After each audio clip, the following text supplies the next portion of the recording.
საქართველო, რომელშიც გვეამაყება ცხოვრება. ქართველი მთავარ ამაყა! ხოდა ეს ბრძოლა აუცილებლად ჩვენი გამარჯვებით დასრულდება. საქართველოში უნდა გათენდეს და აუცილებლად გათენდება.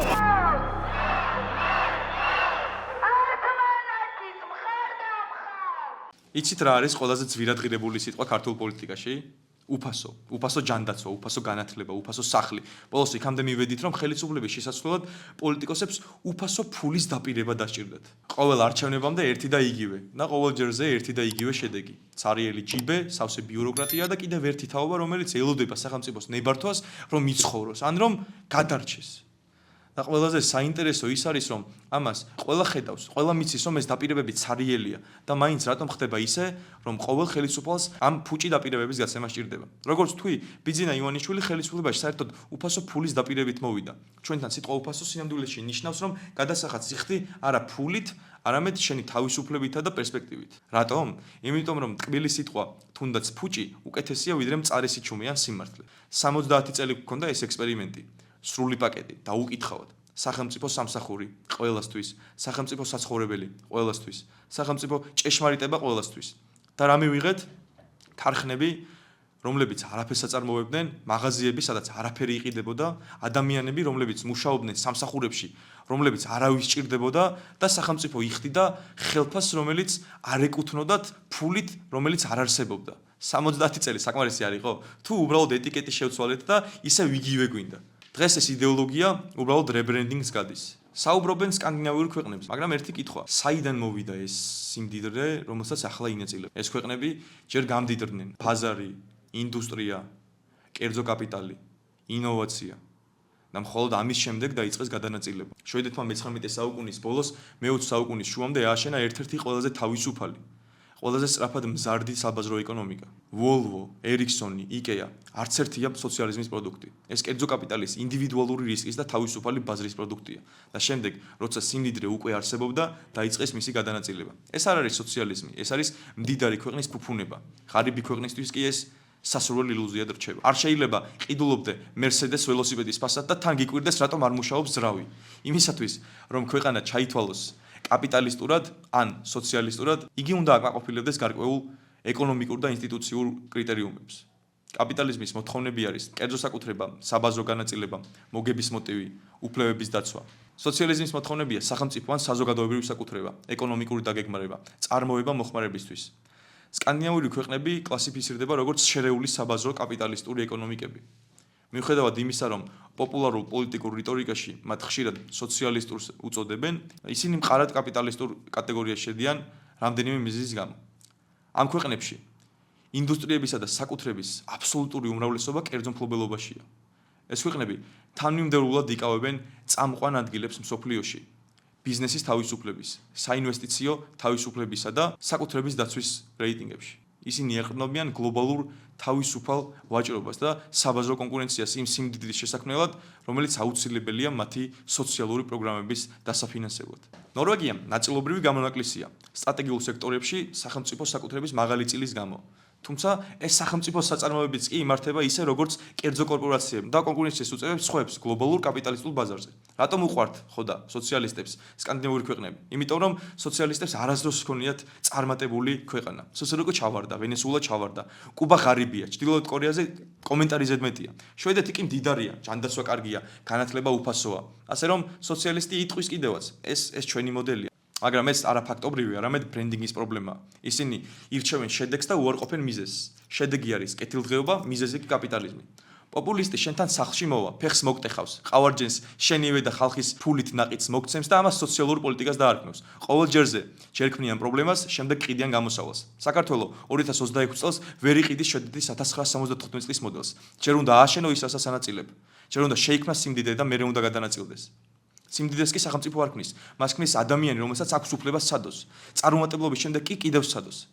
საქართველოში სიღარიბე არ არის ბაზრის მარცხი, საქართველოში სიღარიბე ბაზრის არარსებობის შედეგია. ერთადერთი სოციალური პროგრამა, რომელიც მუშაობს, არის სამუშაო.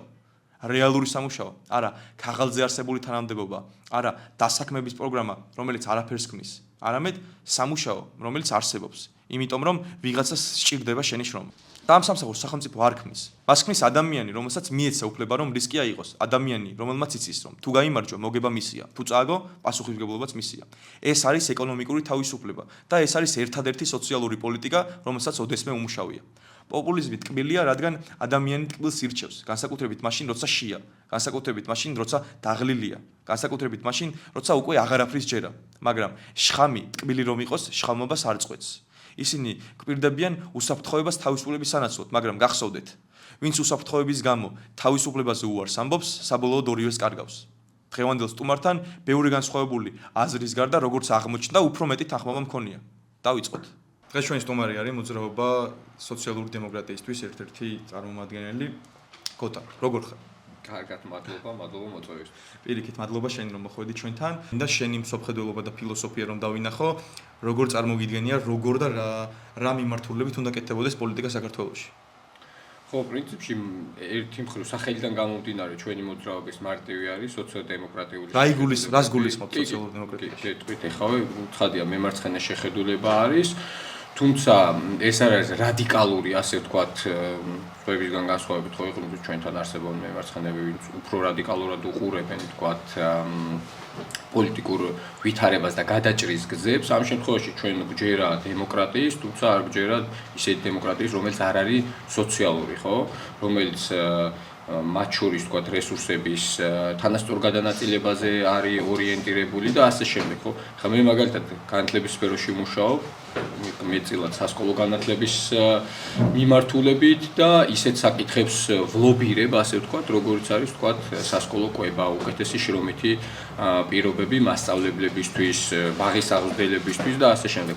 ამის გარეშე მე არ წარმომიდგენია, რომ ვთქვათ, მაგალითად განათლების სფერო განვითარდეს. იგივე ეხება, ვთქვათ, სხვა მიმართულებებს. ხო, ეხლა ჩვენთვის მაგალითად შრომითი პირობები არის ერთ-ერთი ყველაზე წამყვანი მიმართულება, ხო? თუ კი რომელიმე ქვეყანა არის თქვენ ფილოსოფიასთან ყველაზე ახლოს, რომელი ქვეყანა არის ეს და აი რა უნდა იყოს, რომელი ქვეყანა უნდა იყოს საქართველოსთვის მისაბაძ. ჩვენ როცა მემარცხენეობასაც ვახსენებთ, ეს მემარცხენეობა როგორც მემარჯვენეობა სხვა მიმართულება არის ძალიან დიდი სპექტრი, ხო? ზოგი ცოტა ამ სპექტრზე იქით არის, ზოგი ცოტა აქეთ არის, ხო?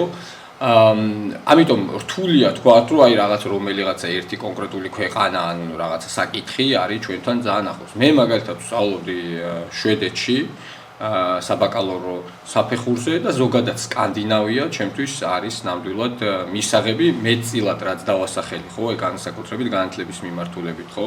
მაგალითად შვედ სტუდენტებს ჰქონდათ ყოველთვიური სტიპენდია მხოლოდ იმისთვის, რომ ისინი სწავლობდნენ უნივერსიტეტში, რაც ყოფნიდათ მათ როგორც საცხოვრისისთვის, ისე, ვთქვათ, ყოფითი ხარჯებისთვის, ხო?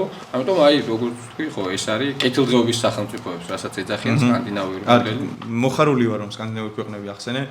სანამ მაგ თემებზე გადავალთ, მოდი ცოტა ქართული თემების მოვილიო. მე ვიცი რომ თქვენ ფაქტობრივად ყველაზე დიდი თუ არა, მოკლედ ერთ-ერთი ყველაზე დიდი და ყველაზე აქტიური წარმომადგენლები ხართ პროტესტში, რომელიც ადგილს იკავებს ჭიათურაში და უკავშირდება მაღაროს და იქ მრავალ პრობლემას რაც მოყვება ხოლმე. როგორ უნდა გადაიჭრას ის პრობლემა, რომელიც ფაქტობრივად მრავალი წელი არსებობს. ხო, კი ბატონო, აი, სწორად აღნიშნეთ თქვენ, რომ ჭიათურაში ეს პრობლემა არსებობს ძალიან ბევრი წელია, ხო? მრავალი წელია, აწლეულებია პრაქტიკულად და ჭიათურა, რომელიც იდეაში რესურსულად ერთ-ერთი ყველაზე მდიდარი ქალაქი არის, ჩვენ ხედავთ, რომ არის გაღარიბების პირას, უამრავი სოციალურად და მოსახლეობის უმრავლესობა არის პრაქტიკულად სოციალურად დაუცველი, გაჭირვებული და სრული უპერსპექტივობა არის იმ ქალაქში, ხო? მთავარი, რასაც ეს ადამიანები ამ შემთხვევაში მაღაროელები ითხოვენ, არის უკეთესი შრომითი პირობები და რასაც ჩვენ საუბრობთ, ხო, იგივე რასაც ფართო პროტესტში ვითხოვთ დემოკრატია და დემოკრატია რას ნიშნავს, ხო, სადაც საზოგადოება არის ჩართული მონაწილეობით დემოკრატია ყოველ შემთხვევაში, სადაც საზოგადოება არის ჩართული გადაწყვეტილების მიღების პროცესში, ხო? ეხლა 2000-მდე მაღაროელი იქნა დათხოვილი სამსახურიდან მაგალითად, ხო? და ცხადია ისინი ამ პროცესებში არ მონაწილეობდნენ, ხო? ერთ დღესაც ვთქვათ გამოუცხადეს მათ, რომ მათი ვთქვათ ყოფნა იქ აღარ არის საჭირო, დაასვეს იქ ადგილობრივი ოლიგარქი, სოცკის სახით, თან რუსი ოლიგარქი, ხო, რაც ასევე ნიშანდობლივი არის დღევანდელ კონტექსტში. ამიტომ მე რო ვთქვა, რომ აი ხა რაღაცა კონკრეტულად ესე იგი მიდგომა როგორც წარმომიდგენია ამ პრობლემის მოგვარება, მიდგომა შემიძლია ვთქვა, მაგრამ კონკრეტულად რა უნდა იყოს ეს გამიჭირდება და მიდგომა არის ძალიან მარტივი, ისევე როგორც სხვა საკითხებში, ხო, რომ იმ ხალხთან ერთად, ვისაც ეს საკითხი ყველაზე მეტად ეხება, ანუ ამ შემთხვევაში მაღაროელებთან ერთად და იქ საკმაოდ ძლიერი და საღადმოაზროვნე, ასე ვთქვათ, ადამიანები არიან საინიციატივო ჯგუფში და შეგახსენებთ 4 ადამიანი, 4 მაღაროელი არის დაკავებული იქიდან ერთ-ერთი შუქრუთიდან. მათთან ერთად უნდა მოხდეს ეს დისკუსია, ხო? მათ ჩემზე მაგაზე ვთანხმდებით, კი, ძალსა. ბატონო.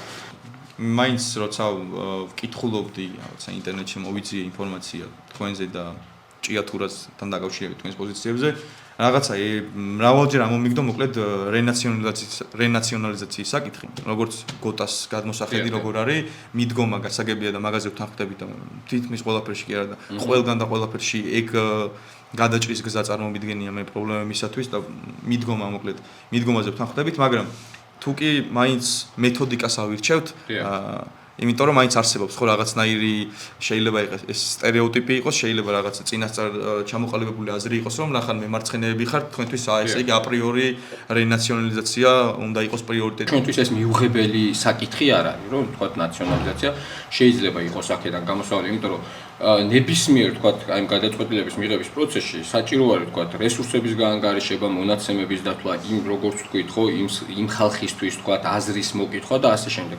დღეს ჩვენ ვიცით რომ თქვათ იქ მაღაროში ძალიან მძიმე სიტუაცია არის ხა, არა მხოლოდ თქვათ შრომითი პირობების კუთხით, ისე ტექნიკური შეიარაღების კუთხით და ასე შემდეგ. ხო, ამიტომ მე ვერ ვიტყვი რომ თქვათ ეხა იქ რა სიტუაცია დაგხვდება, ხო?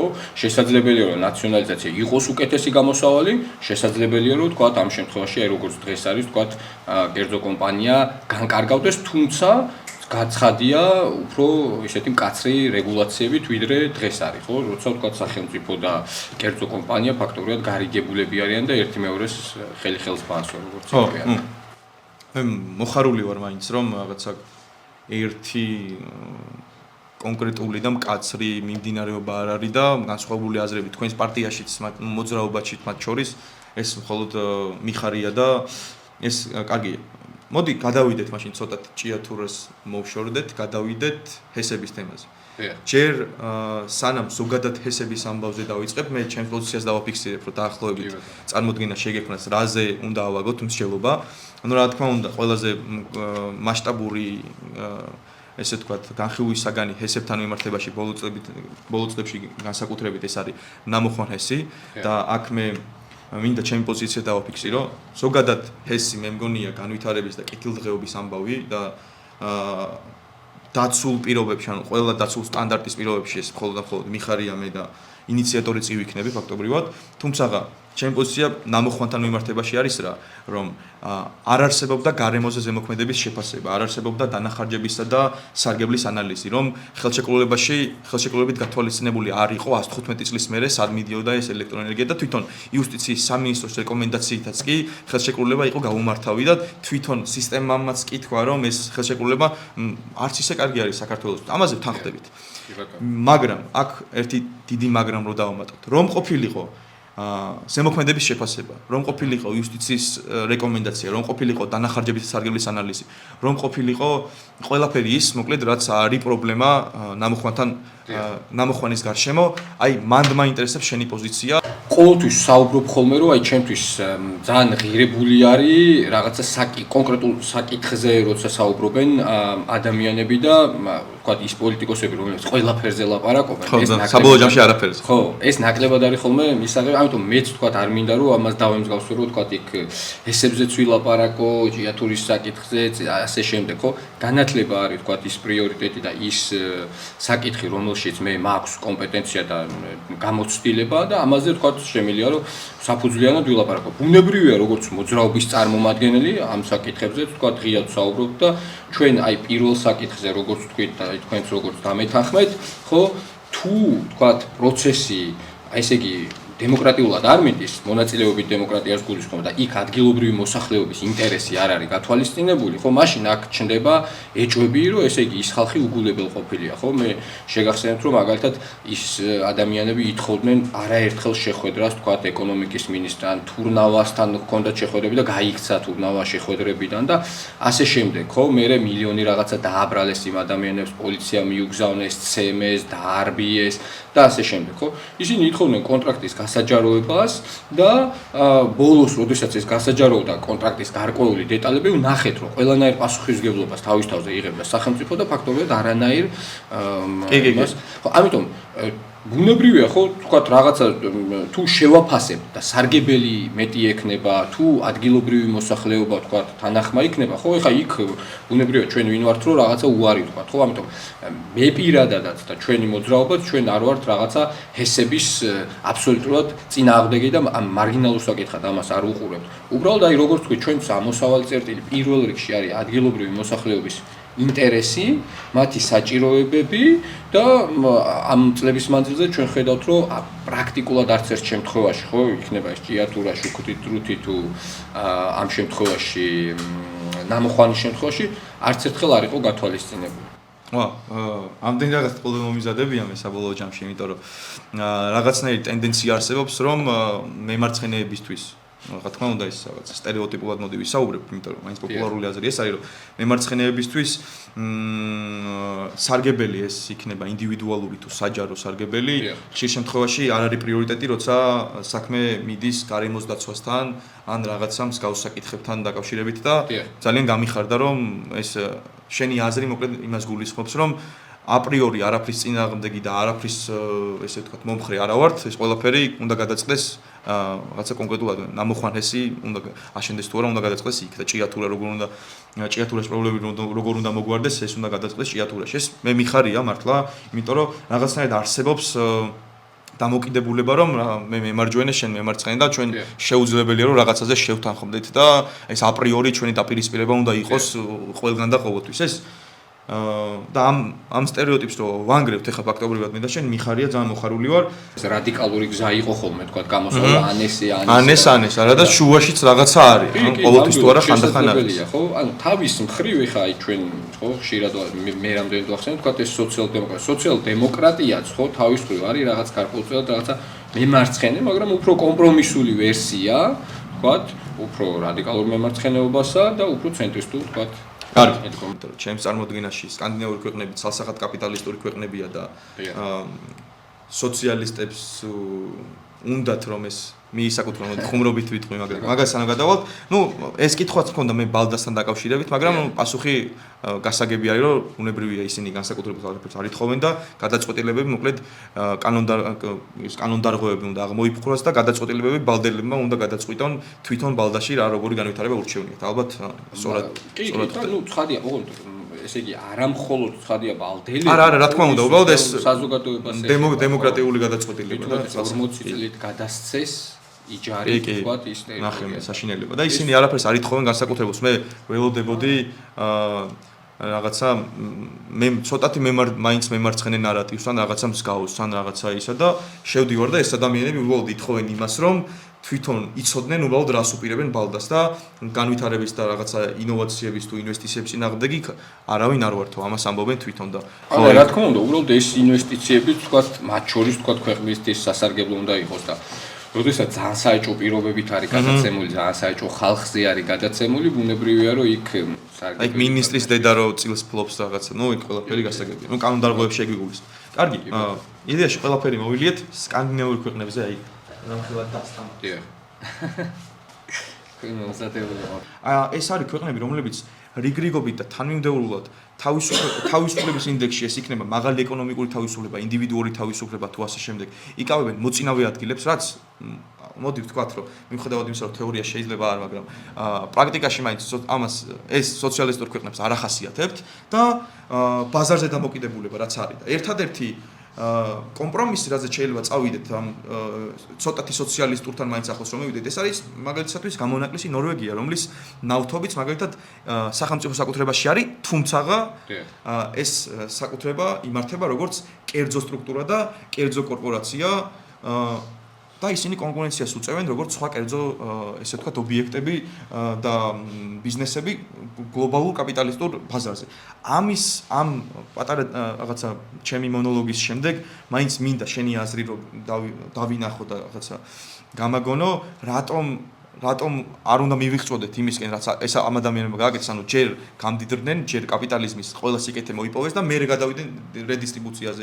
ხო, კი ბატონო, ესე იგი თავიდან დავიწყოთ იმით, რომ ჩვენ მაინც რაღაცნაირად სახავთ, ესე იგი სამყაროს, ყოველ შემთხვევაში თქვენი გამოსვლიდან ეს შეტაბეჭდილება დამრჩა, როგორც ვთქვათ, შავი და თეთრი, ცუდი და კარგი, კეთილი და ბოროტი, ან ესეთი სოციალისტური და კაპიტალისტური პირდაპირ ხო?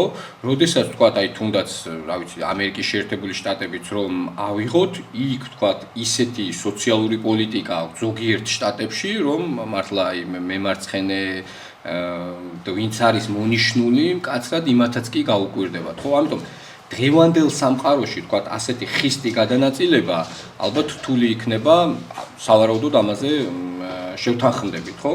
მეორე რაც აი იგივე ამ ტიპის ქვეყნებს ახასიათებთ, ეს არის საგადასახადო პოლიტიკა, ხო? და ეს არის თქვა წამყვანი, ანუ აქ ლაპარაკი არ არის იმაზე, რომ თქვა რესურსები, თქვა ამ შემთხვევაში თქვა კერძო სექტორიდან მოდის თუ გადაცემულია კერძო სექტორზე, აქ არის ლაპარაკი იმაზე, შემდეგ როგორ ნაწილდება ეს რესურსები, ხო? და ჩვენ შემთხვევაში ან თქვა აგერ ცოტა ხნის წინ გამოქვეყნა ნახავდით თქვენ თვითონაც თქვა აი Forbes-ის სიას, ხო? რომელიც ეს არ არის მარტო ჩვენი ზენი, ხო? ანუ ბრიტანეთშიც თქვა ასე არის და ასე შემდეგ და ნუ ზოგადად თქვა ეს განაწილება რომ 1% ფლობს ყველაფერს და დანარჩენი 99% ემსახურება ამ 1%-ს, ხო? ამაზე ძალიან ბევრი ადამიანი თუ ორგანიზაცია თუ პოლიტიკური ჯგუფი თანხმდება, ხო? სკანდინავიას რაც შეეხება, აი როგორც ვთქვი, თავარი ეს არის გადასახადები, მაღალი გადასახადები ამ შემთხვევაში, ხო? და მათ შორის აი რაზეც ჩვენს ასევე არც ისე რავი, 23%-ია, 21, 22, 23%-ია. ნუ სხვა გადასახადები ბუნებრივია იქნება, მაგრამ კი, გააჩნია.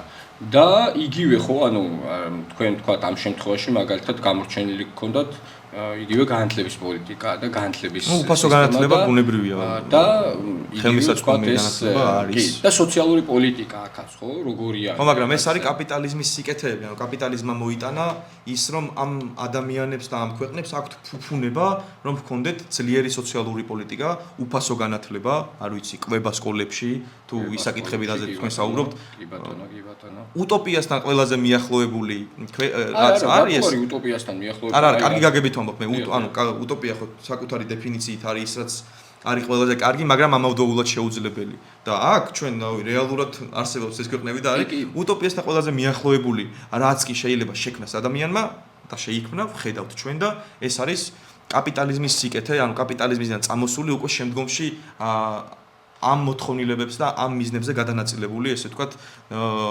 სიმდიდრე ანუ ეს კი ბატონო აი გიპასუხოთ აი ისევ ხო პრაქტიკული მაგალითიდან რო ამოვიდეთ ჩვენი რეალობა ხო ჩვენ საქართველოს რეალობიდან ხო ეხლა ჩვენ აი თქვენი ესე იგი მიდგომა ასეთია რომ ჩვენ მაგალითად რაღაცა ტიპის დოლარი უნდა დავაგროვოთ და არ ვიცი დაველოდოთ კიდევ არ ვიცი რამდენი წელი იმისთვის რომ მაგალითად თქვათ აგერ სკოლაში თუ კვება აქვს და სოციალური პოლიტიკა აქვს და ასე შემდეგ და ღარიბ ადამიანს ფაქტობრივად ვერ შეხვდებით თქვათ სკანდინავიაში იქ საბინაო პოლიტიკა აქვს და შრომის დაზღვევა აქვს და ასე შემდეგ ხო მაშინ, როდესაც ეს ყველაფერი შესაძლებელი არის, თავისუფლად დღესაც ოღონდ სამართლიანი განაწილების პირობებში, ხო? როდესაც თქვა, აი თუნდაც იქ Forbes-ის სიაში რო ტოპ 10-ში არის. ხო, დღეს როგორ არის შესაძლებელი? როგორ უნდა იმიტომ რომ როცა დავიწყე, ბოდი შეგაწყვეტი, როცა დავიწყე ამ თემაზე საუბარი, მან და ამბავი იყო ის, რომ ამ ქვეყნებს იმ მდგომარეობამდე რა მდგომარეობაში დღეს არიან დასჭირდათ დიდი დრო და კონკრეტული პოლიტიკური გადაწყვეტილებები. დღეს მაგ შემთხვევაში ლოდინსატო გამორიცხავს ზუსტად აი თლად რო იგივე გავაკეთოთ და იდენტური რაღაცები რო გავაკეთოთ. ანუ ეს ქვეყნები, აი დავივიწყოთ მე-18 საუკუნე, მე-19 საუკუნე, თუნდაც ავიღოთ 1975 წელი, იმიტომ რომ მაგ დროს იყო დიდი პოლიტიკური ძვრები და რაღაცა კონკრეტული გადაწყვეტილებები, რამაც შეცვალა ბევრი რამ. რამდენი წელი გავიდა? 50 წელზე მეტი გავიდა 75 წლიდან და იგივე სიტუაცია მაგას ვამბობ ზუსტად რომ ამ ყველაფერს დრო დასჭირდა ანუ ამ ადამიანებმა ამ შედეგამდე რომ მივიდნენ დასჭირდათ კონკრეტული პოლიტიკა და ამ კონკრეტული პოლიტიკის გასატარებლად დრო და ჩვენ შემთხვევაში იგივე შედეგი როგორ უნდა მივიღოთ. მაგას ვერ ხვდები. რა დასკვნის? აი თქვენი დასკვნა თქვა აქედან დასკვნა რა არის, რომ თქვა აი ჩვენთვის დასკვნა რა გამომდინარე. მე ვამბობ, რომ ამ ყველაფერს სჭირდებოდა ყოველ შემთხვევაში და სჭირდება პოლიტიკური გადაწყვეტილებები და დრო ამ პოლიტიკური გადაწყვეტილებების შესასრულებლად. აბსოლუტურად, ანუ აი ჯერ ერთი რომ ესე იგი თუ აი თქვენი როგორც ამბობთ რომ რომელიმე კონკრეტული ქვეყნები 100 წელი დასჭირდათ იმისთვის რომ რაღაცა კონკრეტულ წერტილამდე მივიდნენ, ეს არ ნიშნავს რომ თქვა ჩვენც მაგალითად 100 წელი არა, 40 არა, კი ბატონო. ანუ მით უმეტეს თქვა აი ტექნოლოგიების ეპოქაში და რაღაც ამ აჩქარებულ სამყაროში და გლობალიზაციაში, როდესაც თქვა ეს გამოცდილებები უკვე თქვა გაცვლა მიდის, ხო, ამ გამოცდილებების მათ შორის ავტორიტარებს შორისაც, ხო? თავისუფლად შეგვიძლია ჩვენ ავიღოთ. მაგრამ ისევ აი ძალიან აბსტრაქტულად რო არ ვილაპარაკოთ, ხო? მაგალითად აი თქვენ რო გაგიხარდებოდა და თქვენ ძმა სკოლაში საკვები ჰქონდეს, ეს კონკრეტული თანხაჯდება დაახლოებით შეიძლება 200-300 მილიონი იყოს მთელ ქვეყანას კონკრეტული 1 წლის მანძილზე. ეხლა ჩვენ აქედან სარგებელი რო დავითვალოთ და ის რო ეს არ გქონდეს, ხო? ცხადია, სარგებელი გაცილებით მეტი არის, ხო? და გარდა ამისა, რაც თქვენ ჩამოთვალეთ, თქვა ის ნაკლოვანებები და ისეთი მანკიერი მხარეები, რაც თქვა კაპიტალიზმთან ახლავს და აი ადამიანების ქონებები, რაც ახსენეთ, ხო? შესაბამისი თქვა დაბეგრვის პირობები იქნება. ან თუნდაც თქვა აი განათლების სამინისტროს არსებული ბიუჯეტის პირობებშიც სწორად განაწილების შემთხვევაში აბსოლუტურად არის შესაძლებელი, რომ ამ ტიპის პოლიტიკა გავატაროთ. გნებავთ სტუდენტებთან მიმართებაში იქნება თუ ასე შემდეგ, ხო? ამიტომ აქ არის უბრალოდ პოლიტიკურ გადაწყვეტილებებში, მიდგომებში პრობლემა, თორე არსებული რესურსების პირობებში ჩვენ აბსოლუტურად თავისუფლად შეგვიძლია გაცილებით უფრო თქვა უკეთესი მდგომარეობაც გქონდეს და უკეთესი პოლიტიკაც გავატაროთ. როგორც მინიმუმ ინვესტიცია არის, სუფთა პრაგმატულადაც კი სახელმწიფოსთვის მომგებიანია, რომ განათლებული თაობები ჰყავს. იგივე თქვა აი ერთი მხრივ თქვა ეს რო სოციალური პოლიტიკა ითვლება, ეს შესაძლებელია თავისუფლად რომ კერძო სექტორსაც ძალიან კარგად გამოადგენს და მის განვითარებასაც ხელი შეუწყოს, ხო? იგივე სკანდინავიურ ქვეყნებში თქვა ასეთი მოდელები აქვთ. იგივე ჯანდაცვა, ხო, რომელიც თქვა იგივე სკანდინავიაში, ხო, ჯანდაცვის ხელმისაწვდომობა. ჩვენთან რა ტიპის ჯანდაცვა გვაქვს? იქ რა ტიპის ხარისხი და ფასი. ხო, ცხადია და როდესაც თქვა მოქალაქემ იცის, რომ თქვა სახელმწიფო ზურგს უმაგრებს და ეს ყველაფერი გარანტირებული აქვს, ხო? ცხადია, რომ იქ გაცილებით უფრო მარტივია და უკეთესი არის ცხოვრება, ვიდრე მაგალითად ჩვენთან და ამიტომ აქ ლაპარაკი არ არის მხოლოდ იმაზე, რომ თქვა შეგვიძლია თუ არ შეგვიძლია თუ ესე უნდა გავაკეთო. აქ ლაპარაკია იმაზე, რომ ეს არის საბაზისო ადამიანის უფლებები. მემარჯვენეებისგან ის განსხვავება მაქვს, რომ ფენომენი სახელმწიფო ჩემთვის სულ სხვა რამაა. არ არის მხოლოდ რაღაცა ხო ხვდებით, რასაც აბრალებენ ხოლმე, აი ან სტერეოტიპულადაც არის ლიბერტარიანებისთვის თუ რაღაცა მემარჯვენე ეკონომიკური სისტემებისთვის დამახასიათებელი, რომ სახელმწიფოს სახლად არავინ არ განიხილავს და ტურისტული ატრაქციონი გქონიათ ასე. ნამდვილად შენიც ალბათაც ჩემთვისაც ეს სახლია და ეს ამ სახლში რაც უფრო ბედნიერი იქნება ხალხი, რაც უფრო მდიდარი იქნება და რაც უფრო მეტი ხელმისაწვდომობა იქნება ყველაფრის მიმართ, იმ საბაზისო რაღაცების მიმართ, რაც ახსენეთ უკვე ჯანდაცვა, განათლება და შემდეგ და შემდეგ, მე ამის მხოლოდ მოხარული ვიქნები. მოდი ბოლო კითხვას დაგისვამ. მაშინ იმიტომ რომ მემარცხენე მაინც სიტყვა რომ მესმის, მე ჯერ მივდივარ ეკონომიკური მიმართულებით და მე უკვე განვიხილავ პოლიტიკურ, სოციალურ და შემდეგ ეკონომიკურად როგორ წარმოგიდგენი, ანუ ეკონომიკურად მემარცხენე ხარ ამ გადმოსახედიდან ეკონომიკურად მემარცხენედ მიიჩნევ თუ არა თავს? ჩვენთანაც როგორც უყურებენ, პირდაპირ რაღაცა წითელი ისინი ამოდის ხოლმე. ხო. ეგ არის ზუსტად. მეც არ მომწონს ეგ და მე მაგისთან არის ხოლმე იმ მონოლოგში მაგაზე ვისაუბრებ და დაკავშირებული, ხო? მაგრამ აი თუნდაც აი ეკონომიკურად თქვათ მემარცხენე, აი რას ნიშნავს თქვენ როგორ განმარტავთ? აი ეგ არის ზუსტად რა რაზეც ვსაუბრობ. მე გიპასუხებ თუ არ თუ არა. მე არ მიყვარს საერთოდ ჯგუფებად დაყოფა ადამიანებს რა კონკრეტულ რაღაც მაინტერესებს და კონკრეტულ რაღაცას კითხავ. თუმცა ეს რიტორიკა არსებობს და ამ რიტორიკის გათვალისწინება მიწევს ხოლმე. რა ვიგულისხმე ეკონომიკურ მემარცხენეობაში, ვიგულისხმე ის რაზეც საუბრობდი წეგან როცა ქვეყნების კლასიფიცირებას ვახდენდი სოციალისტურად და კაპიტალისტურად. რამდენიმე ძირითად კითხავ მაინც, რაც ბევრი კლასიფიცირება ხდება, მაგრამ ძირითადი არის ერთი